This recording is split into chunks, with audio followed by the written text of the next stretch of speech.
hakuna lolote litatokea. In Tanzania tonight, a storm brews where music meets politics.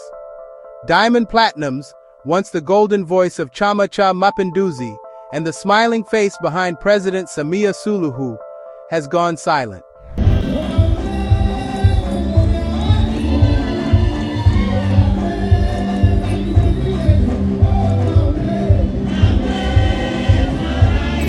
He's deleted every single post that praised her.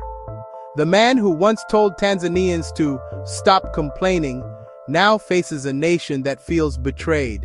His fans have turned into critics. His name now whispered with anger. Angry Tanzanian protesters have sent an intensive warning to Tanzanian artist Diamond Platnumz, promising him that they will come for his house, they will burn it down, they will go to Wasafi Records, they will burn it down because of his stance and being so vocal in supporting the Tanzanian President Hassan. This is the story of how East Africa's biggest superstar went from hero to target in a single week. Stay tuned, because what's happening to Diamond is bigger than just music. For years, Diamond Platnumz wasn't just a musician. He was a symbol of national pride. With his global fame, his wealth, and his influence, he was the cultural muscle of Tanzania's ruling party, CCM. When President Samia Suluhu needed the youth's attention, Diamond delivered. When her popularity dipped, Diamond's voice turned the crowd's mood. And when critics complained about unemployment, inflation, or governance, Diamond told them to stop whining and work harder.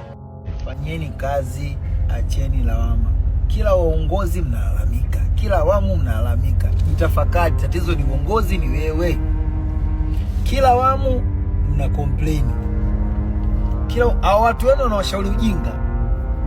Kwenye kila awamu walilalamika. Tuwape nchi waongozi wao.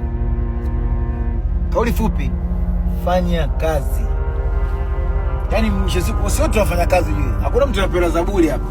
Mimi sipewa za bure, Mario apewa za bure, Yusa apewa za bure, Dimbo zimepewa za bure.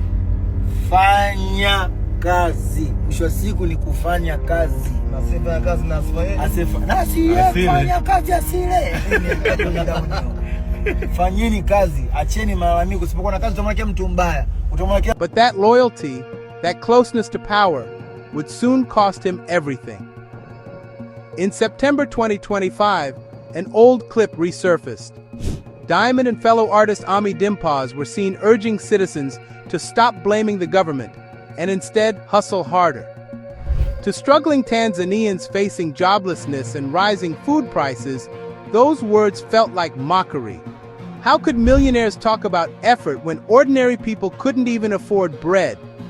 That single video, meant to inspire, ignited rage. It was fuel added to an already burning country. Protests had erupted across Dar es Salaam after what many called a stolen election. And in the middle of that chaos, Diamond's old words came back to haunt him. As the streets filled with protesters, frustration turned into fury. Shops linked to celebrities who had praised the ruling party were vandalized. Reports emerged of burned boutiques and smashed storefronts. One electronics store, allegedly owned by an influencer who supported the government, was set ablaze. Asa yule mume wa Nandi, unamjua? Anaitwa Bilnas. Nani yule Bilnas? Misi jambo nikwambie, ila moyo tanteteleka. Akona kaduka pale kakuuza simu hizi za iPhone. Na sasa walikuwa wanasema Bilnas anauzia watu iPhone fake. Fake, yes, ndiko na sample nilikuwa nimeona hiyo story. Ulikuwa umeona hiyo story? Sasa kiduka kiko somewhere pale na niliona ile siku nilikuwa Bongo. Ndio. Chomwa. Wakasema tukimalizana hapa. Ndio. Tunaenda mpaka kwa Shishi Food. Kwisha. Tule, alafu tuchome. And soon angry voices began chanting Diamond's name, not in admiration, but in warning. Background chants, Diamond. Online videos circulated of protesters vowing to storm his home and Wasafi Records, accusing him of betraying the people for government money. To them, Diamond wasn't a musician anymore.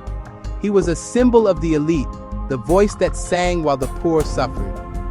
When word spread that Wasafi could be next, Diamond acted fast. He deleted every post, every image, every slogan, every praise he had ever posted about President Samia Suluhu.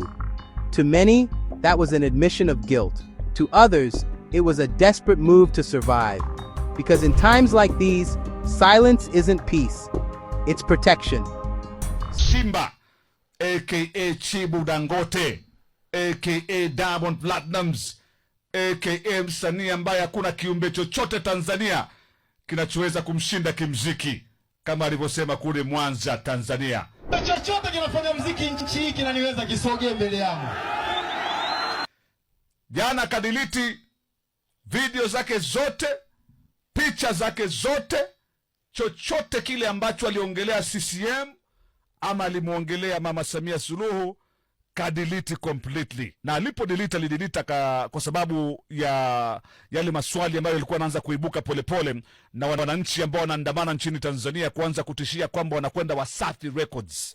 Suddenly the man once called Tanzania's greatest export had no voice. Siko hivi Diamond aka Domo, Zuchu, mama ya Diamond na Flava julikana kama Salama SK wameulala wakata upepo wakaepa kutoka TZ wamekaa kujisonda wapi pale la Costa pale Mombasa. Not in politics, not in music, not in online. And that silence said everything. What's happening in Tanzania right now is more than a celebrity scandal. It's a revolution of accountability. For decades, African celebrities have blurred the line between fame and politics, using influence to amplify power. But when the tide turns, popularity can't protect you. Diamond just learned that the hard way. The same fans who lifted him are now the same people tearing his name down. This is the new era, one where fans demand authenticity, not allegiance. When you stand too close to power, you inherit its enemies. And when power fades, so does your protection. Diamond's story is a reminder that fame without truth is fragile, and influence, once lost, is hard to earn back.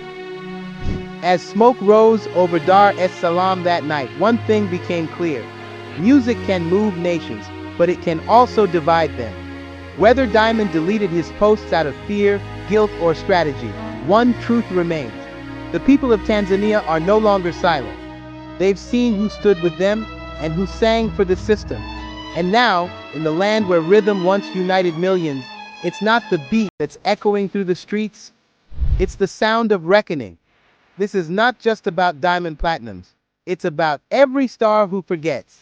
When the people rise, the stage disappears.